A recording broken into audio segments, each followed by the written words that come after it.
பகவத்கீதையில் 7வது சாப்டரில் 16வது ஸ்லோகம். சதுர்விதா பஜந்தே மாம் ஜனா சுக்ருதினோர்ஜுன ஆர்த்தோ ஜிக்ஞாசுரர்த்தார்த்தி ஞானி ச பரதர்ஷப. இப்போ இதுக்குள்ளே அர்த்தத்தை பார்க்கலாம். பரதர்ஷப அப்படின்னு அர்ஜுனனை கூப்பிட்டு சொல்கிறான். அதாவது பரதகுலத்தில் தோன்றியவனே, பாண்டுவிய வம்சத்தில் தோன்றினவனே, பார்த்த அப்படின்னு எல்லாம் சொல்லி, நான் சொல்ல போகிறத கொஞ்சம் நன்னா கவனமாக கேட்டுக்கோ அப்படின்னோடனே அர்ஜுனன் நன்னா நிமிர்ந்து உட்காந்து கேட்க ஆரம்பித்தானான். போன ஸ்லோகத்தை என்னை யார் யாரெல்லாம் என்கிட்ட வரமாட்டான்னு சொன்னார் இல்லையா, இப்போ இந்த ஸ்லோகத்தில் எந்த மாதிரி 4 வகைப்பட்டவர்கள் என்னை ஆசிரியிக்கிறார்கள், என்னிடத்தில் பக்தி பண்ணுறார்கள் அப்படின்னு ஆரம்பிக்கிறார்.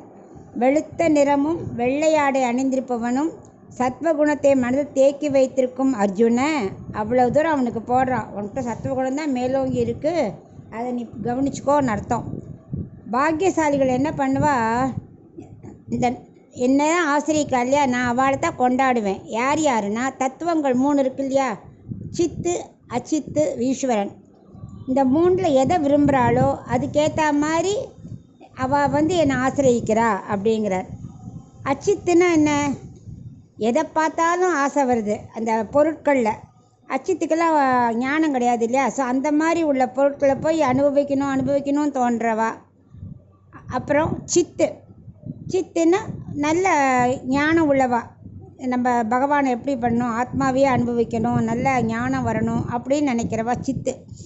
ஈஸ்வரன்னா இதெல்லாம் ஒன்றும் வேண்டாம், நமக்கு பகவான் தான் பிரதானம், அவரையே அனுபவிக்கணும், பகவான்கிட்ட எப்படி மோட்சத்தை அடையலாம், அது அவருக்கு எதை பிடிச்சதை செய்யலான்னு நினைக்கிறவா.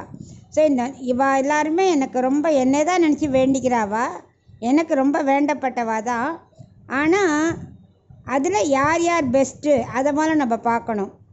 அச்சித்துனா என்ன, எதை பார்த்தாலும் கண்ணால் பார்க்குறது, கேட்குறது, சாப்பிட்றது, எல்லாமே இந்த இந்திரியங்கள் எதெல்லாம் விரும்புகிறதோ அதையே நம்மளும் ஆசைப்படுறது. பொருட்கள் ஆசைப்படுறது, செல்வம் வேணும்னு நினைக்கிறது, இந்த கண்டு கேட்டு உத்து முகந்துணும் எல்லாம் சொல்கிறார் இல்லையா, அந்த மாதிரி அவளுக்கு பேர் ஐஸ்வர்யார்த்தின்னு பேர். அவளுக்கு என்னென்னா இந்த உலகத்தில் சந்தோஷமாக இருக்கணும், அது மட்டும்தான் அவளுக்கு தெரியும். ஆனால் அவளும் என்னத்தான் வேண்டிப்பா, ஏன்னா அதை கொடுக்குறது நான் தானே, என்னத்தான் வேண்டிப்பா அப்படிங்கிறார். பட் அந்த ஐஸ்வர்யத்தில் 2 வகை இருக்காளாம். என்னென்னா, ஆல்ரெடி சொத்து நிறையா இருந்தது, ஆனால் இழந்து போயிடுத்து, எல்லாம் தொலைஞ்சு போய் காலியாக போயிடுத்து, பகவானே எனக்கு மீண்டும் இந்த சொத்தை கொடு அப்படின்னு வேண்டிக்கிறவா ஒரு ரகம். அவளுக்கு பிரஷ்டைஸ்வர்யா தாமன் அப்படின்னு பேர், பிரஷ்டை ஐஸ்வர்ய தாமன் அப்படி பேர். 2வது, நேற்று வரைக்கும் எனக்கு சொத்தே இல்லை, ரொம்ப 7 பேர் தான் இருந்திருக்கேன், ஆண்டவனே இப்போவானு எனக்கு சொத்தை கொடு, நான் கொஞ்சம் அனுபவிக்கிறேன் அப்படின்னு வேண்டிக்கிறவா. அவளுக்கு அபூர்வ ஐஸ்வர்ய தாமன்னு பேர். புது செல்வத்தை விரும்புகிறவா, அவள் இழந்த செல்வத்தை மீண்டும் கொடுன்னு நினைக்கிறவா.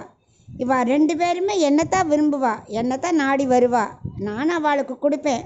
ஆனால் இந்த முதல் இது இருக்கு இல்லையா, இழந்த சொத்தை மறுபடியும் கேட்குறானே, அது கொஞ்சம் ரொம்ப மோசமானது தான், என்ன பண்ணுறது, பிடிக்காது தான்.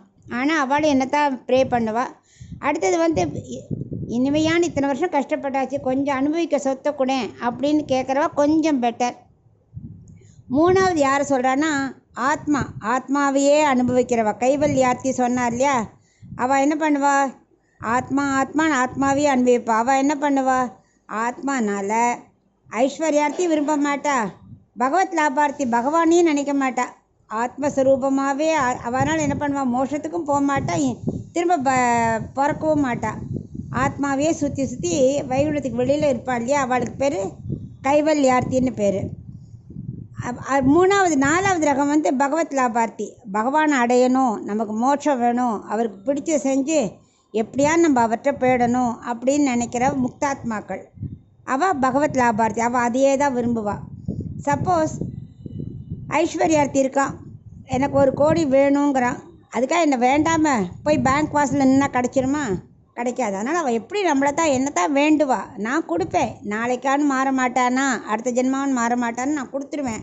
ஆனால் அவள் என்னை விரும்புவா, எனக்கு அவ்வளவா விருப்பம் இருக்காது, பட் ப்ரே பண்ணுறானே நான் கொடுத்துருவேன். அது மாதிரி ஐஸ்வர்யார்த்தியில் 2 வகைகள், அப்புறம் கைவல்யார்த்தி, அப்புறம் பகவத் லாபார்த்தி. இதை 4 பேருமே என்னத்தான் விரும்புவா, என்னத்தான் ப்ரே பண்ணுவா, என்னத்தான் அனுபவிக்கணும்னு ஆசைப்படுவா. இப்போது ஐஸ்வர்யார்த்தி ஏன் தெரியுமா நல்லது இல்லைன்னு சொல்கிறேன்?